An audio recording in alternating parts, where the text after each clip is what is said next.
avec vous décortiquer un peu des termes juridiques qui peuvent paraître barbares, mais qu'on est tous amenés en fait à rencontrer si on prend un peu de recul. Mais avant cela, on le vit en ce moment, hein, c'est l'actualité du jour. Peut-être que la journée pourrait marquer de son empreinte l'histoire de la Ve République, puisque l'Assemblée nationale examine en ce moment 2 motions de censure déposées contre le gouvernement de Michel Barnier, parce qu'il a utilisé le 49.3 sur le projet de financement de la sécurité sociale. Alors, on nous annonce un résultat de la motion de censure, eh bien vers 20h20, 20h30, ça a été un peu retardé. Mais qu'est-ce que ça représente la censure ? Parce qu'on parle de motion de censure, c'est différent de censure. Est-ce que c'est une censure du gouvernement ? C'est une censure du gouvernement, mais je pense qu'il est important que vous ayez rappelé le terme motion. Motion de censure, ça veut dire qu'il y a un texte sur lequel les députés vont se prononcer pour censurer ou non le gouvernement. Et c'est extrêmement important parce qu'une motion, c'est donc un texte qui dit texte, dit contenu.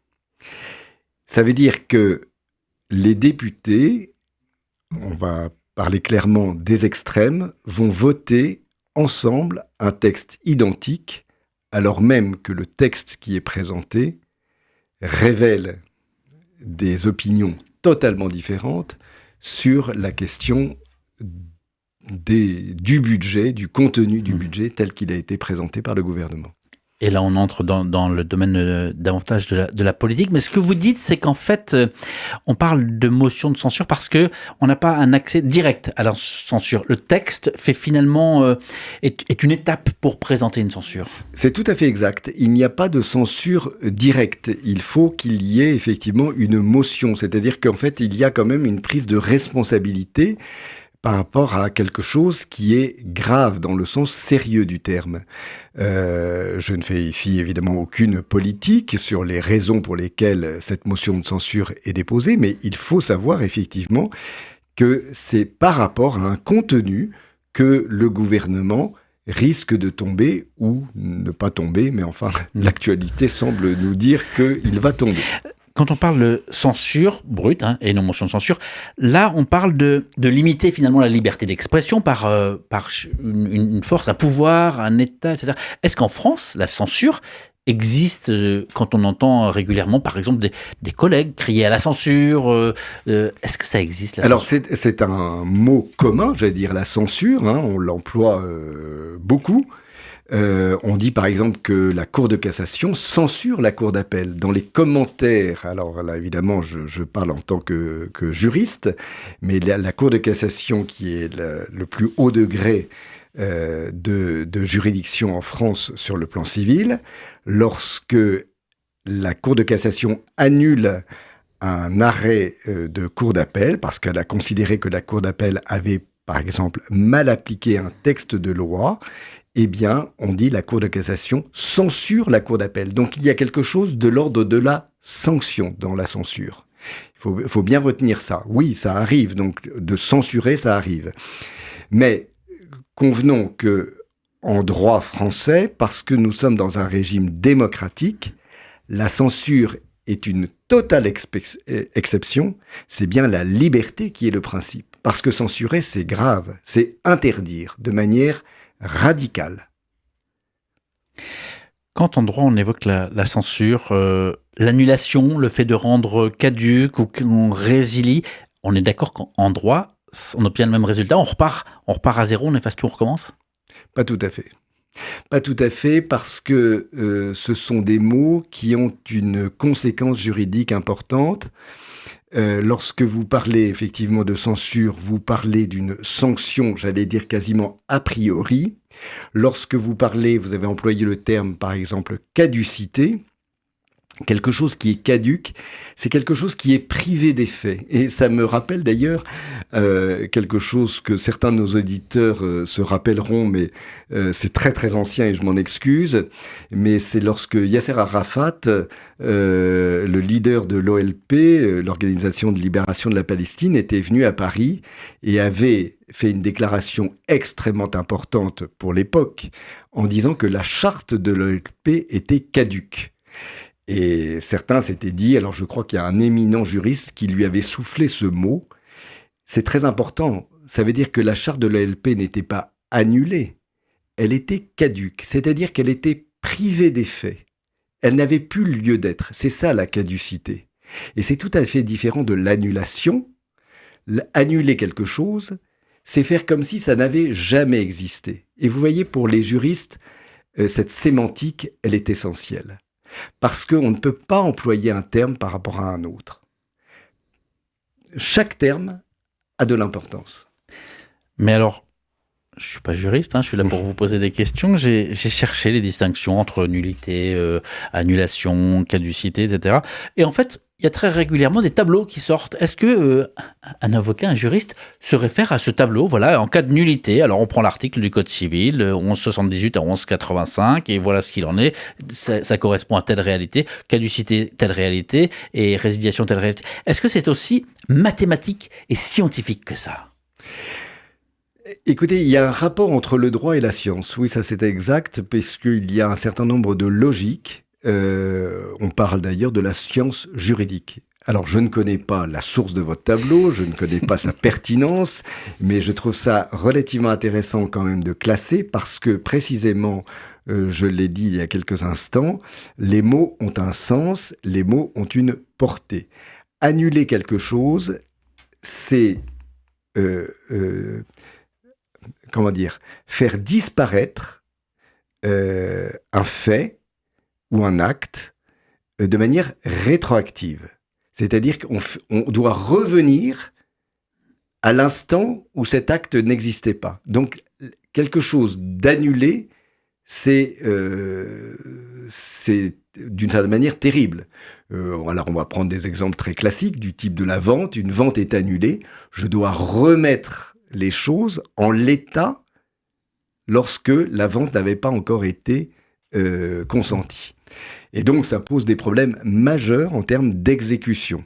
Si je dis qu'un contrat de travail est nul, eh bien, je dois faire comme si il n'avait jamais existé. Or, pourtant, il s'est poursuivi. Le salarié a travaillé. Mais la différence effective avec un contrat de travail qui devient caduc?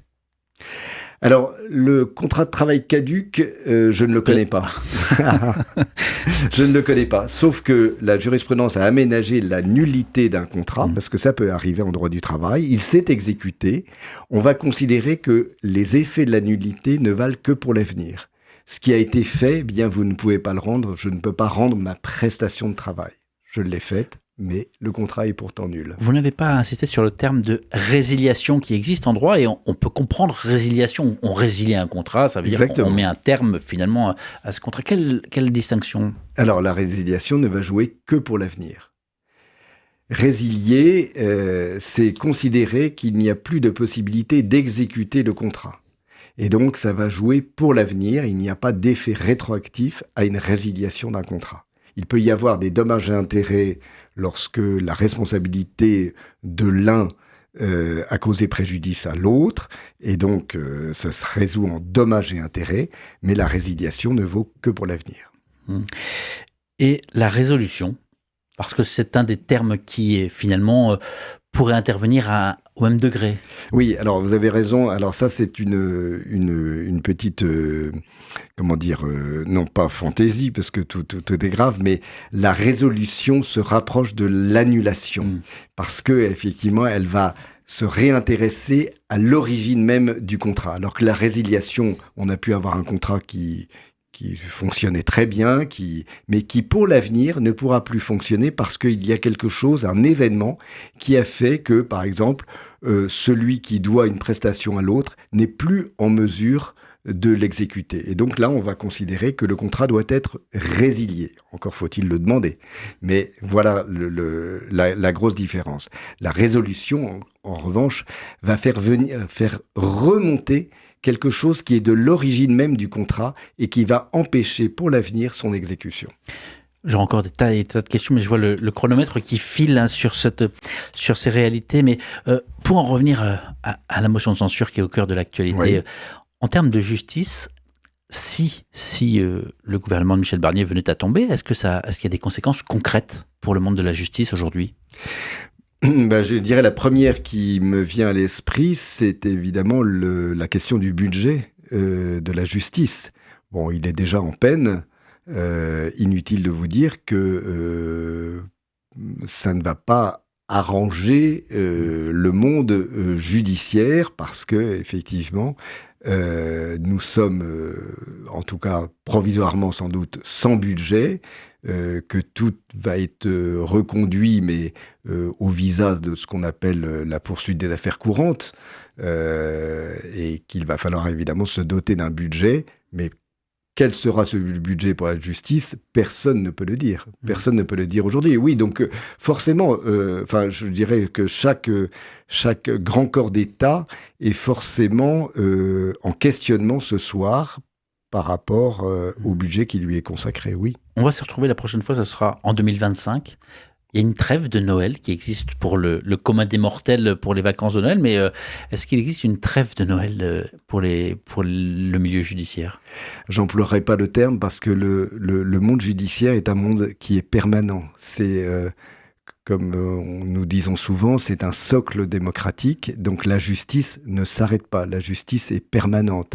Elle l'est même le jour de Noël ou le 24 décembre, comme vous voulez, mais il faut toujours pouvoir trouver un juge dès lors qu'il y a une urgence qui touche notamment aux libertés individuelles,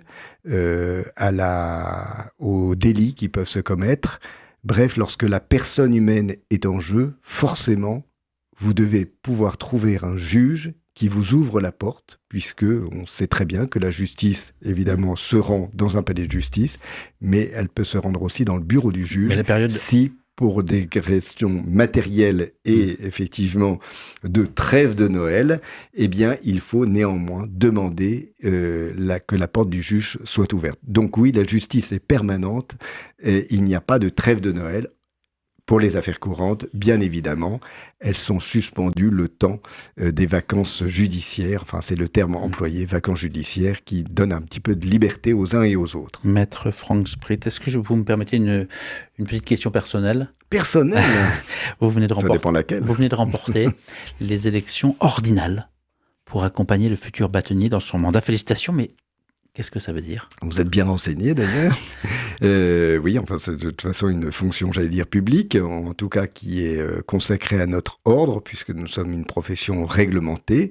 Nous prêtons serment et il y a dans chaque barreau un bâtonnier avec un conseil de l'ordre dont l'effectif dépend de l'effectif du barreau lui-même. Donc nous sommes aujourd'hui 1500 avocats au barreau de Lille et nous avons un tour de table, si je peux employer cette expression, de 24 avocats qui ont été élus pour soutenir, renforcer, délibérer, décider, analyser avec le bâtonnier les chantiers qui ne manquent pas d'ailleurs pour que notre profession poursuive son œuvre, c'est-à-dire une œuvre de justice.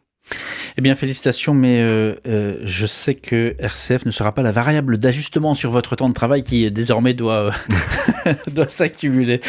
Il est important, mais il est passionnant. Merci beaucoup, Maître Franck Sprit, d'avoir été notre expert ce soir. Merci à vous.